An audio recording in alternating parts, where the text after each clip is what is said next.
All right, Nightwing, here we go.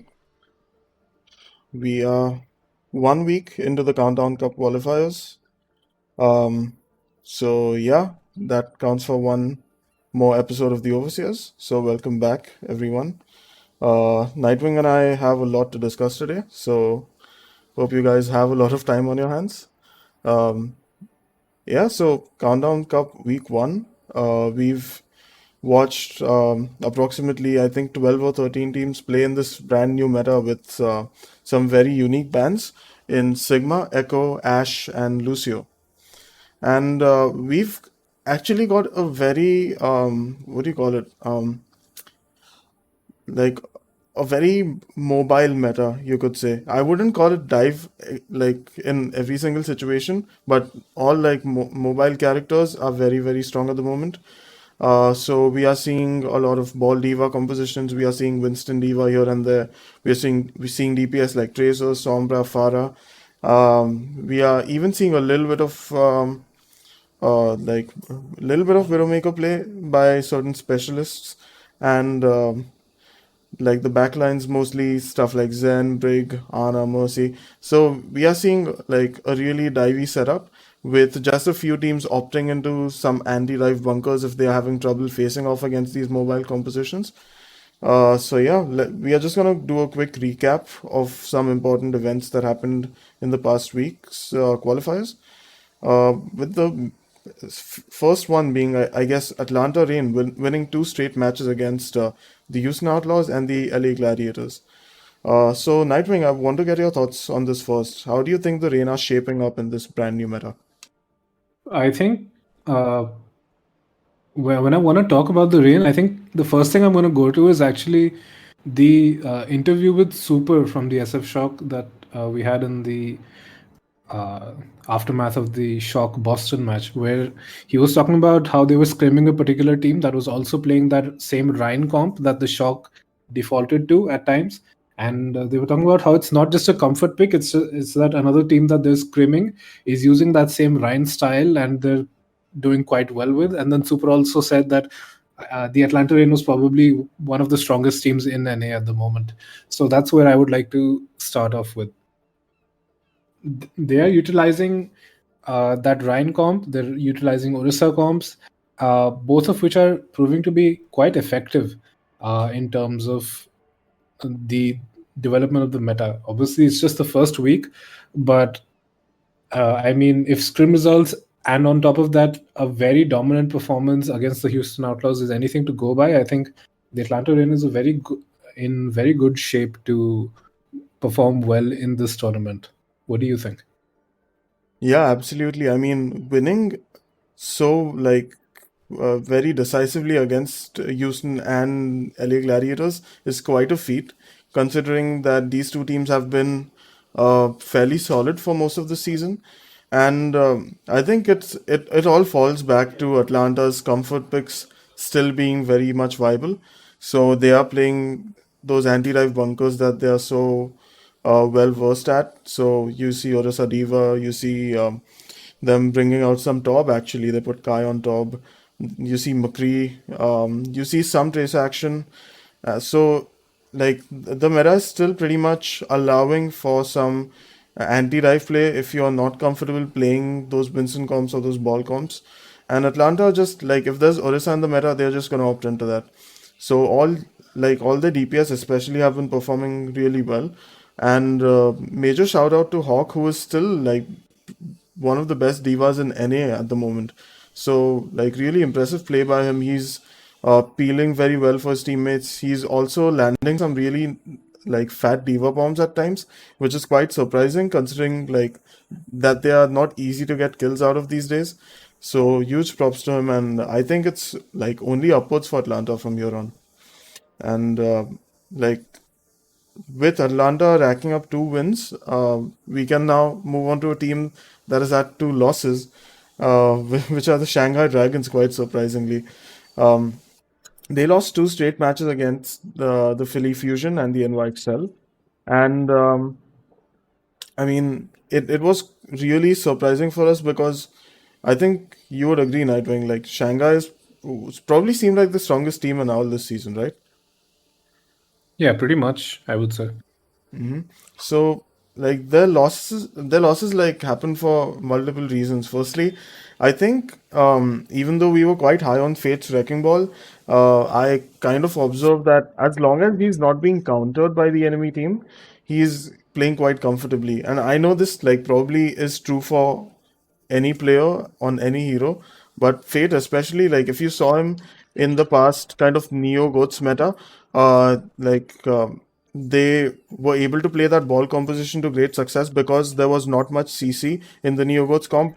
Like Lucio was the only character that could really boop and mess things up for Wrecking Ball. But now you've got McCree who's still strong. You've got Orisapul. You've got Brig bashing and flailing around. So he's facing a lot of challenges on multiple fronts, and his value is kind of getting a little bit lost. So he needs to work on developing multiple play styles, like playing against that Brigitte, that Sombra, the McCree. So if he does that, I think Shanghai can get back on the horse. But right now, things are looking quite grim for them.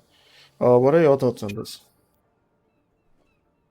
So I think one of the match that I think was the most like probably the more egregious loss was the one to the Philadelphia Fusion, right? Where they were kind of just subbing in random DPS, probably just trying to make some uh, just test out the flexibility of the team and see who really fits in what role. Because at this point they've basically clutched that kind of playoff spot, right? So you have some leeway to kind of experiment and see uh, really which player works out well for you in what scenario. Um, so I think that's why you'd probably put a very heavy loss against the Philadelphia Fusion in that sense, but it's not actually that grave if you kind of think about what Shanghai may be trying here. I think the loss against the NYXL, where they did stick to a more consistent lineup, is probably the more concerning one because that was just like a one-on-one. It was just a fair loss, and I think that's where the Shanghai Dragons kind of have to start sweating a little. Like you said, Fate did kind of struggle to get value because he was kind of being denied uh, a lot by the enemy team in multiple scenarios, and that's not really something that you really want to see from him. I'll honestly not not really sure what the fix to it is, but I'd definitely like to see probably at least the Shanghai Dragons stick to that consistent lineup once again, stop the kind of experimentation, and I think they still might have some time to kind of turn things around. Yeah, even though they have two losses, winning the next two games in like a dominant fashion will still get them into those play-ins for the Countdown Cup playoffs. But I just hope they like narrow down on exactly what they want to run. Because in their second match against the NYXL, they pretty much had a fixed lineup for the entire set. So I think they know that they still want to run Lip and Flera, and I think just subbing in Who Are You and develop on one map each against the Fusion was an experiment. Like I would say a poorly timed experiment because like the Fusion aren't opponents that you just want to take too lightly because they've got some potent players. I would probably experiment with new signings when I'm playing someone like the Valiant or maybe even the Guangzhou Charge. So um, yeah, I think they might have shot themselves a little bit in the foot, but as long as they are confident in their ability to kind of get better at this meta and play consistently, they should be fine. All right, on to some roster news then, I guess. Like we've got just two pieces of news, both coming in from the Hangzhou Spark, which is like not surprising considering that they are just like making moves every single week. So, firstly, they've turned Liga into a two-way player. So Liga is like the Chinese off-tank player who basically has got no playtime this season because the Spark have preferred putting Bernard on that starting position. At this point, I'm just wondering if I've been overrating Liga or maybe underrating Bernard because if not, there's no way that Spark wouldn't want to put one of the best off-tanks from China on their starting roster, right? So yeah, I guess good for Liga. He's gonna get playtime somewhere. and bring some success to BLG, which is Spark's contenders team. But yeah, Nightwing, do you agree with the sentiment? Agree with my sentiment on this? I think any time that a player is not getting enough playtime in the league, it's probably a wise decision to have them play in contenders, right? Uh, for the Fusion players that were not getting playtime, they had to go all the way down to trials with Fusion University to play, and that still worked out well enough for them. Um, so, I mean, the kind of decision is not poor, but I do question why he hasn't been fielded, and that's still confusing to me. So I think it may just be that uh, Bernard is a better caller, but then again, Gu Shui is also a Chinese main tank, right? So with Liga making the calls, maybe uh, that still might kind of work out well for them. I don't really know, honestly. I think either way, it's probably a good move for Liga to get more experience. That said, uh, I think it's hard for coaches to make calls when there are no coaches on the Hangzhou Spark, considering that they keep coming in and going out and getting changed uh, to the point where I don't really know what's going on with that team. There's only one assistant coach that has kind of remained as kind of a consistent bedrock. So I am just going to assume that he's the one making the calls, considering he's the only one that has not been fired. And I don't really know why he's making the calls that he is. So good for Liga that he'll get more playtime and not get washed by virtue of not being played at all. But I do wish we could actually see him in the league. Yeah. But there is fortunately some hope for the Hangzhou Spark coaching staff because they've promoted OnlyWish from Bilibili Gaming to be an assistant coach for the team. Now, for those of you that might think that this name is a bit familiar, OnlyWish was a main support player for the Guangzhou Charge in season 2, but he just got to play like one map because Chara was the starting main support at the time. So, like, they were pretty much running with Chara and Shu for the entirety of the season, but they just put like OnlyWish and Wuya, who's now on the LA Valiant, for like one map, I think. Anyway, OnlyWish hasn't had a great career as a main support, but he's been doing quite well with BLG as an assistant coach. Like they've started winning a lot more in contenders since he joined. So I would say this is a good move for the Spark. They currently don't have any like head coach. At least I don't think they've announced either UFO or OnlyWish as a head coach. But at least having like two assistant coaches in there gives them some form of I guess it gives them more opportunity to come up with better stats. So I hope it works out for them. It seems like a promising signing at least. Any thoughts on OnlyWish Nightwing? Honestly, I don't know that much about the guy. I just think probably having more than one assistant coach and not having everything be in flux is probably good for them. So, I mean, good luck to them, but I'll believe it when I see it. I think it's already pretty much too late for the Hangzhou Spark to really deviate from whatever course they're currently on.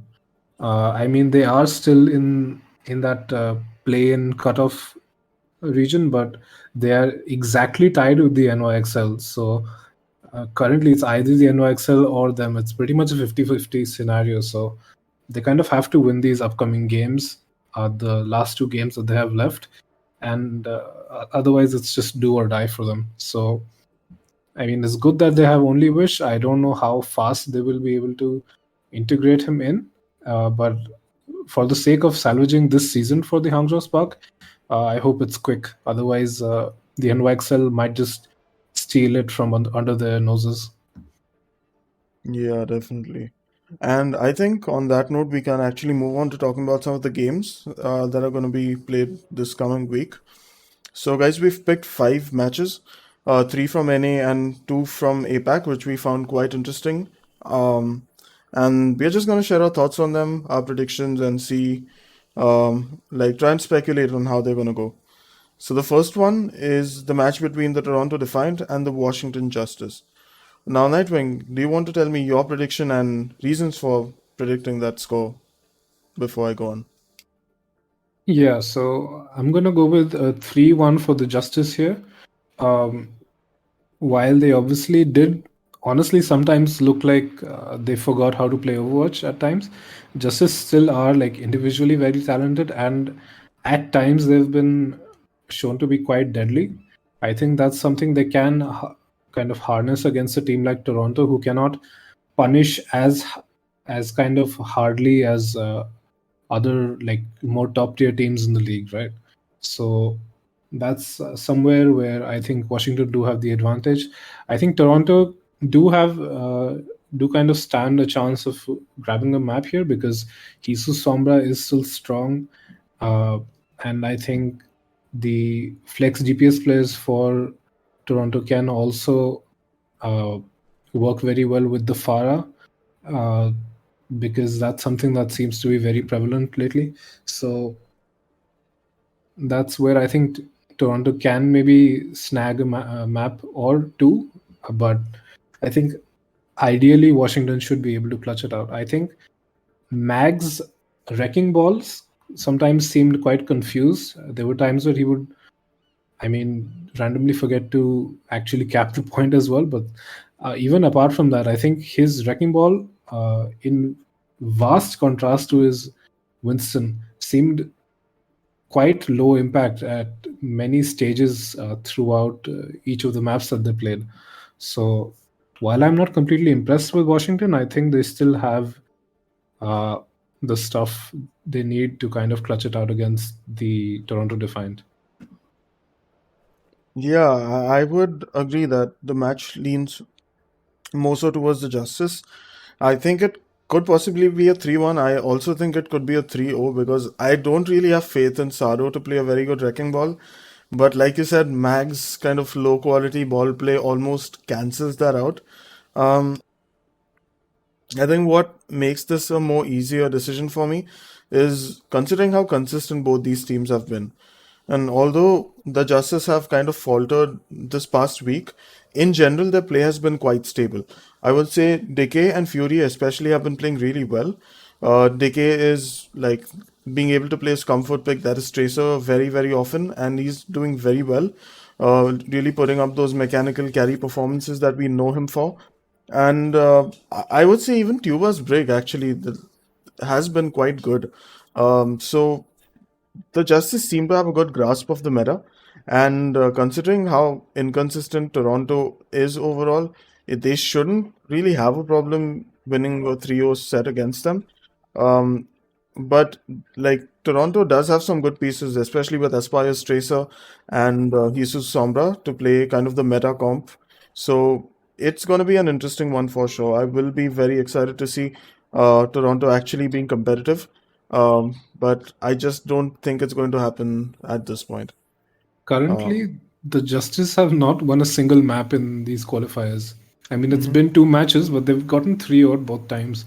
And in the Gladiators match, they looked sort of competitive, but in the Houston match, as far as I can remember, they just kind of fell flat.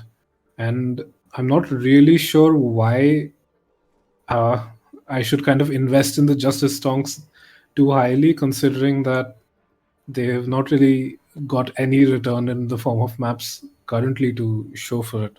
While they are two matches ahead in the standings overall, uh, a meta that should be ideally quite good for the Justice. They've got many players on their comfort roles. They've got Decay on that Tracer, the hero that he can carry the hardest on. You've got Assassin on the Sombra, which he's decently competent on. You've got Fury, who's good on the Diva, but fails to really peel for his supports very well. I thought, uh, I have generally thought that Bebe was kind of the weakest link for the Justice, but in that Gladiators match, you could see that Bebe was actually trying quite hard and performing decently well on that aggressive kind of positioning with the Zen. But Fury was just not able to kind of peel for him at all, and was just kind of off somewhere else. Whereas you would see Space on the other team would always be peeling a lot better for Shu. So while Fury has been regarded as this very skilled um, diva player individually, and he's very good at eating ults, as you can see in pretty much every match that he plays. It's just not very convincing when I don't see the team coordinating very well and putting in that peel for the supports. So I think it may be possible that in a freak scenario, Toronto might even take it. But uh, generally, yes, you'd probably think that the Justice have the upper hand. Mm-hmm. All right, then let's talk about our next game, which is Boston Uprising versus the Florida Mayhem. Now, this match is interesting for a variety of reasons. The first one is that generally Boston and Florida seem like teams with similar calibers in this season, but we have got Boston coming in from week one of the Countdown Cup qualifiers looking fairly good, and we've also got Florida coming in to a meta in which their DPS players can totally thrive. Like you can put Yaki on Tracer and BQB on Sombra, which are two of the best heroes, and you'll have Gargoyle on Diva once again. You'll have, well, Gangnam Jin's excellent at everything, so it doesn't really matter what meta it is. Um, and it just seems really hard to predict how this is going to go, because we also have to answer the very important question: will Florida play OG or will they play Checkmate? What are your thoughts, Nightwing? I think uh, obviously the main point of contention for anyone thinking about supporting the Florida Mayhem is the current main tank situation where OG has been kind of left out, and a flexed, like a DPS player has been put in to flex over to that role, and he has looked incredibly aggressive and not really sure of what he's really doing except on that Orisa role. Uh, and I think that's probably where it kind of becomes make or break for the Florida Mayhem, right? Sometimes I think you might actually be able to put an OG here where you might want to play him on the ball at times, considering that that ball tracer comp is being played. I think as a team overall, Florida should be able to execute that particular comp with OG in decently well, considering that you've got Yaki's amazing tracer, BQB's decent Sombra, you've got OG on the ball, who is not extremely low impact. I mean, he's all right as well. And the support line is very solid. I think arguably more solid than the Boston Uprisings at the moment. And if you look at it that way, I think there is a distinct possibility that the Florida Mayhem may be able to take it. That's why I'm considering putting a 3-2 win for the Boston Uprising. But I think in a world that OG is able to reintegrate well into the team, and maybe if it's something that works out well for them, they can also put Checkmate in for the Orisa comps, because he did actually look decently competent on the Orisa. So in that sense, I think this may be a match where the Florida Mayhem can kind of redeem themselves. That said, I would also like to address the Boston Uprising. I think the brightest spot for this team, in my opinion, is honestly IM37. He played an excellent Sombra at times, especially you could see this in the first map against the San Francisco Shock on Control. I believe it was Lijiang Tower, where IM37 and Valentine were just cleaning up on that Tracer Sombra duo, and IM37 was landing some great hacks and some great EMPs. That said, I think the downfall for that team is stand one, where he was kind of the ball specialist when he was on the Shanghai Dragons earlier. But apart from that, when he had to swap over to the Winston or any other main tank, apart from the ball, he did look significantly weaker. Kind of a reverse Mag, if you will, where Mag looked good, good on everything apart from ball. So I think another issue for the Boston Uprising is that they're not really sure of what comp to play, because they were playing something really weird with the Genji Hanzo, and then on top of that, Myunbong playing the Zen, and Faith, a main support player, playing Ana, who was charging nanos pretty fast, but then Ana Zen is not really a comp that's very sustainable, and it's while you can have kind of these individually pop off moments, it's not really something that is very well rounded in terms of attack or defense. So I think there are many issues and many chinks in the armor for the Boston Uprising, where I think the Florida Mayhem might be able to take it. That said, uh, I think Boston do still have a slight edge, and that's why I'm going to give it to them. All right. So here are my thoughts on this, right? You made some really good points over there. So I'm just gonna talk about the stuff that you didn't mention. So what I feel is that the Florida Mayhem have been in a bit of a pickle since OG kind of had to be benched for for checkmate essentially.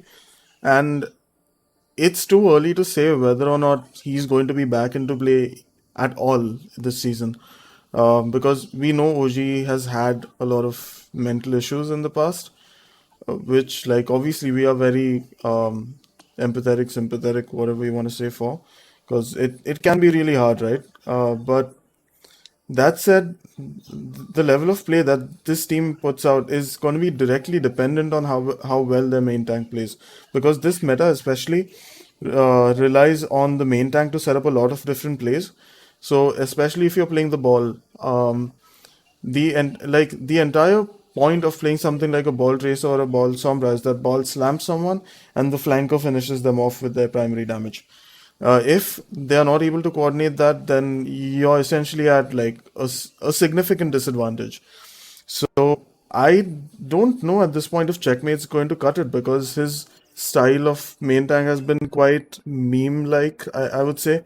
He's been playing kind of like bumper, like in the sense that he's just relying on the resources from his team in order to sustain himself and try and make space, which is just not going to work in ball comps, because undoubtedly I would say ball comps are the hardest to execute, because they require such a good, like, a coordinated setup.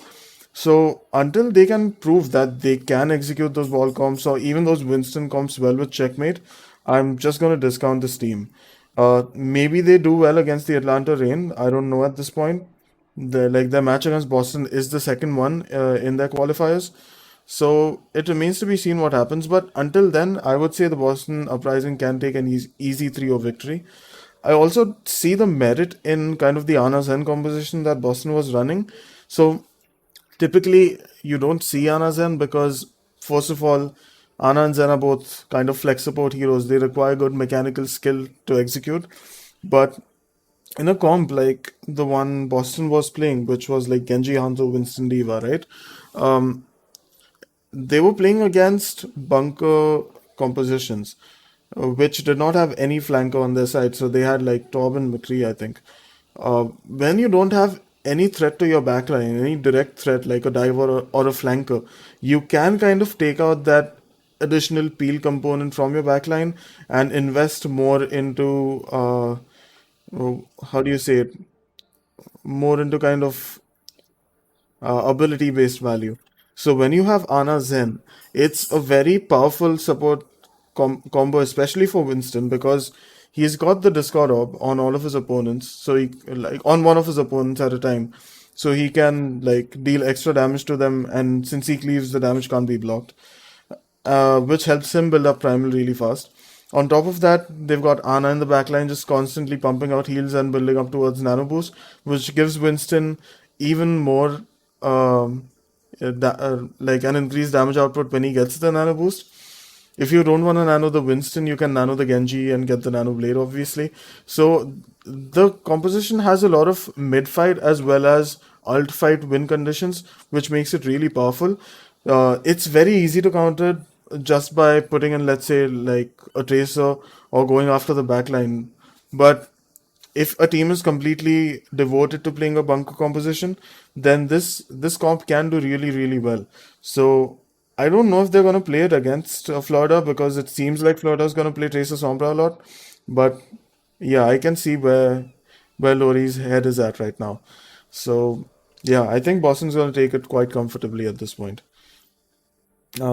Should we move on to the third match, or do you have any additional points? I think uh, while you do make good points about like how the comp can be executed, I'm just not convinced that the Boston Uprising are really quite like in there in terms of how to execute it, because I mean they were clearly not able to do it that well. They were kind of just relying on I'm 37 landing some insane headshots at very strange angles uh, to kind of get that comp working. So, I mean, while it's a good comp in theory, I mean, they're going to have to execute it very well before I'm really convinced. So, yeah, we can just kind of go into the next match then. All right, guys. So the next match is between the Atlanta Reign and the Dallas Fuel. Um, so I'm just going to share my thoughts on this one first. So overall, I feel like Atlanta has an edge in this matchup. I feel like they played really tight this past weekend, and we know Dallas Fuel to be a very dive-oriented team, right? And like they prefer playing a lot of those Winston compositions, which they haven't actually been playing. They've been playing more so ball because that's what's meta. And first of all, Fearless not looking clean on the ball. He makes like a lot of blunders. He even sometimes makes like really clumsy grapples and ends up not being able to execute a dive, which costs his team an additional 5 to 7 seconds to engage. So that's a big kind of drawback for the Dallas Fuel. And on top of that, the Rain are just great at countering dive. Like I mentioned before, they play those anti-dive bunker comps with Orisa Diva, Bab Brig, and then McCree, Taub, something like that. Um, so I think they definitely have an edge, especially considering how well they played last week. If Fuel gets to play Winston, they can probably still get a map off of Atlanta, since some maps, especially like Anubis, are really good for dive or double bubble if they choose. Uh, I don't really know the map pool for this match, so I think it could be like a 3-1 win for Atlanta. What do you think, Nightwing? That's actually what I've gone for as well. I think it will probably be a 3-1 because while the Dallas Fuel, first of all, I'm not extremely confident in the Dallas Fuel because they did lose to the Paris Eternal as well, and they had a very close game against the Shock. Uh, Atlanta seems to be probably the strongest team in the region so far, and if you by chance, if you take their kind of the comps that they're playing and the Shock's comps to be kind of similar, and you just put Atlanta at a higher skill ceiling, you probably just think that the Atlanta Rain wins in that case, right? So that's like the minimalist, like monkey way of thinking about it. But apart from that, I think uh, the Dallas Fuel were in that match against the Paris Saint-Germain kind of more confused about what to play, and then they leaned into more of that kind of Farah play in that match against the Shock, and that's where they found success, right? Uh, with the kind of just nano Farah combo over and over again, and that's kind of the make and break for them. Where, like, if that nano barrage gets value, then that's good, and if not, then the Dallas Fuel is kind of screwed, right? So I think, well, that's definitely a strategy that has worked for them in a single match. That's not probably something that will be extremely replicable in a team that's doing a lot better, like the Atlanta Rain. I think their flexibility and the fact that they've got a really good hit scan in Kai means that they will probably be able to shut down that kind of play uh, with Kai on the McCree, and probably. I think Pelican has also been playing an extremely good tracer. So when the need arrives for that hero to be played, that is an avenue that I think they can kind of just diff the tracer players on Dallas for. Where I think Doha's tracer looked honestly quite weak um, in their matches this past week, and I think Pelican could definitely beat them out. Uh, and I think he could also contest Sparkle very well and probably come out on top. So, in addition to that, like you said, Fearless's ball not looking that great, whereas Atlanta's tank setup, I think, are a lot more comfortable in the comps that they're playing, and they're a lot more flexible and not really as stuck in the comps that they want to play. I think Dallas may lean into that monkey composition, but that's something that teams are not really finding success with. So unless they begin to lean more into the Orisa or the Rhine, their flexibility is quite limited. And even if they do start to lean into that Orisa or Rhine, I think the Dallas Fuel will still struggle. So I don't really see how Dallas really comes out of this unless that Farah is just so supremely effective that the Atlanta Rain cannot deal with it, similar to the Shock. So yeah, that's kind of what my thoughts are. Yeah, completely on board with pretty much everything you said there. So, yeah, I think let's talk about APAC matches. Uh, just two of them, but the first one is NYXL versus Philly Fusion. Um, do you want to take this one first, Nightwing? Yeah, I think I'll probably just mention what score I'm going with first. I'm gonna go with the 3-2 win for the Philadelphia Fusion here. Uh, so obviously, kind of the measuring stick that you might want to use for them is the Shanghai Dragons. But I think, like I was mentioning two pro before we actually started recording, I think Philadelphia was playing a much lower class of Shanghai Dragons than the NYXL was, just because of the kind of silly rotations, honestly, that the Shanghai Dragons were making in their roster, subbing in basically every one of their DPS in randomly. So I think the NYXL match against the Shanghai Dragons was kind of more serious. I think where I'm basically more convinced about the Philadelphia Fusion is in some of that brig play. First of all, I think Funny Astro's brig has improved a lot, and that's something that will definitely aid them and has aided them this past week. Uh, Whereas I think Friday does still struggle on that role, uh, and I think in the head-to-head for pretty much every other role as well, uh, the Philadelphia Fusion does have kind of the advantage. But that said, I think the NYXL as a whole are still coordinating quite well, and they can definitely make it a close series. And so I'm still gonna go with the Philadelphia Fusion, but I do think that uh, considering that Yakpang is doing decently on the ball, and then when he swaps to the Winston, he generally gets enough value. There were times where he was kind of struggling, but then uh, after a minute or so, he did kind of pop his primal at times and then just absolutely pop off. So strangely, despite how low we were at the beginning of the season for him, I think he is a good fit for the team, and the team does seem to be doing quite well. I think the addition of Kalios has been quite good.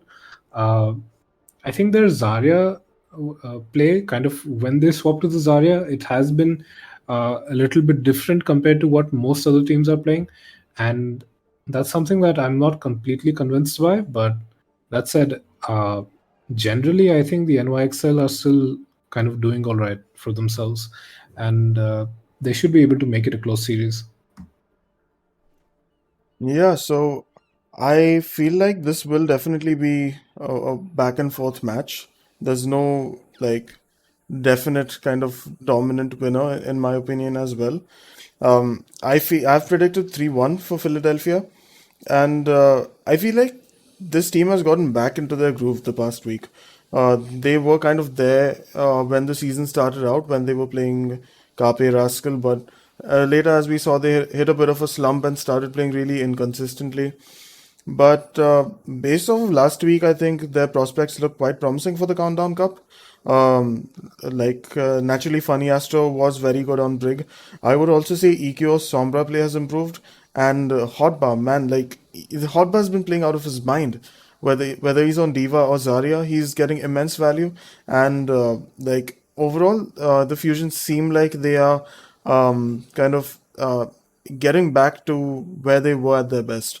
So I think even though the NYXL also look quite promising in this meta, it's mostly been because of players like Kalios and Flora making carry plays.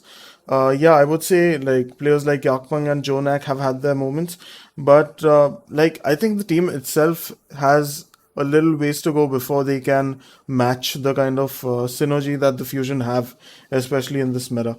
So although it's although the teams are quite competitive, I feel like Philly edges out because they've got playmakers on their team as well as more synergy than what I see the NYXL currently exhibiting. So yeah, that's those are my thoughts. Should we move on to the final match, Nightwing? Yeah, go ahead. All right. So the final and probably the most exciting match, at least for me, for this weekend is going to be the Seoul Dynasty versus the Shanghai Dragons, and primarily because I think this is Seoul's best chance to beat the Dragons. Um, Seoul was fairly consistent this past week. Like yes, they played one match against the Valiant, which was basically a free win, but they also beat out the Spark, which was quite a close game, and Seoul seemed fairly they seemed to understand what they were doing at least. Whereas Shanghai, in places like I said, Fate started getting diminishing returns sort of on his ball play as he started getting countered, and also the weird swaps, which I don't think they plan to make once again, but still they looked quite shaky. Like they weren't their usual poised, kind of really confident Shanghai Dragons. So I think this is still going to be a close series simply because Shanghai is so talented as a team, but Seoul can probably edge it out with a 3-2 win, which is what I've recorded in my pick'ems. And Nightwing, I think you've picked the same score. Am I right? Yeah, so I've gone with a 3-2 win for the Seoul Dynasty as well. Yeah. Sorry, So, do you have what any? did you go with? Yeah, the same thing. Okay, 3-2. Yeah. So, do you have any other reasons for this that you want to share with us? I think it has more to do with Shanghai slipping than Seoul being exceptional. Honestly, uh, I Agreed. mean the most exceptional thing they've done in the qualifiers is just 3-2 the Spark, and I'm not really too high on the Spark at the moment, to be honest with you. Uh, Even though whatever the season standings or whatnot might be. And the only other match that they played was 3-0ing the Valiant, which is, I mean, it's 3-0ing the Valiant. It's not really that hard. So I don't really know what uh, really to attribute to the Seoul Dynasty. It's just that Shanghai seems to be slipping a bit. Seoul does have kind of a rough schedule this upcoming week, considering they have to play with the Philadelphia Fusion as well as the Shanghai Dragons. But yeah, like you said, it's probably the best shot they've got at beating the Dragons. Weirdly enough, in the APAC region, and I believe in the league overall, Seoul is the team that has lost the fewest matches so far. So that's an Oh, interesting tidbit. I think Seoul might be in a good position to kind of do well in this tournament. Uh, they've obviously won two matches already, but those matches weren't anything to write home about. Uh, it's going to be interesting to see if they can clutch it out against the Shanghai Dragons. You and I certainly believe so, but I think there's always the off chance that the Shanghai Dragons do finally catch up and take it, and that's why I think it's going to be a close series and quite exciting to watch. yeah, for sure. And I think on that note, we can round things off. Anything more to add on your part, Nightwing? I think the only thing I'd really like to add is that this upcoming week will, I think, begin to see which of these many comps that teams are swapping to is actually probably the most dominant or the most widely usable one, because obviously many comps are in the up in the air right now, and teams are learning kind of how to counter each one. Pretty much, there's a huge amount of progress being made in pretty much every map, every match, right? So we'll see which comp comes out on top. Though I think, due to the nature of these bans, I think you may find that the meta is a little bit more open because of these hero bans, where you might not see a particular comp being super dominant. Uh, where I think you might see that the Orisa Diva is more viable in some situations, the ball diva is more dominant in certain situations, and maybe in certain situations that Rhine that Atlanta and the Shock seem to be playing is actually the best on particular maps or particular stages of the map. So it's going to be interesting to see, like it is in every second week of these qualifier matches, which team kind of comes out on top. And we've only got 2 weeks left now for the regular season. So any teams that kind of have to make it into that play-in spot do have to really start to work hard. And I think you may just see kind of their second wind finally come in as they fight hard to stay into the season and salvage something out of it. Teams like the NYXL, the Hangzhou Spark, etc., and obviously the winless teams, which you will be soon enough seeing London and Vancouver face off. That will be in the 18th week, which is going to be the week after this upcoming one. So that's going to be interesting to see. Many of these teams will try their hardest to kind of clutch out some wins and get into that play-in spot. So that's going to be fun to watch. So yeah, that's all I would like to say. Yeah, for sure. I think as the stakes get a little bit a bit graver, harder, whatever you might want to call it, we are truly going to see some of these teams kind of um, give it their all. If they think they've actually got a shot at going deep into the playoffs, the final playoffs, that is. So I'm also keen on seeing which of these teams kind of has an extra burst of energy, and which team actually falls under pressure, because we always have some team that kind of can't take the heat of the competition at higher levels and chokes a little bit. Totally not talking about NYXL. Anyway, um, so on that note, I think we are gonna round off this episode, guys. Thanks a lot for watching. Uh, I'm sure that our analyses are at least somewhat more unique, a bit more grounded. So if you want to share these with any other Overwatch League fans, we'd really appreciate it. Hit that subscribe button, get more updates about when we post all those shenanigans. So yeah, we will see you next week. Have a good week, guys. Bye bye.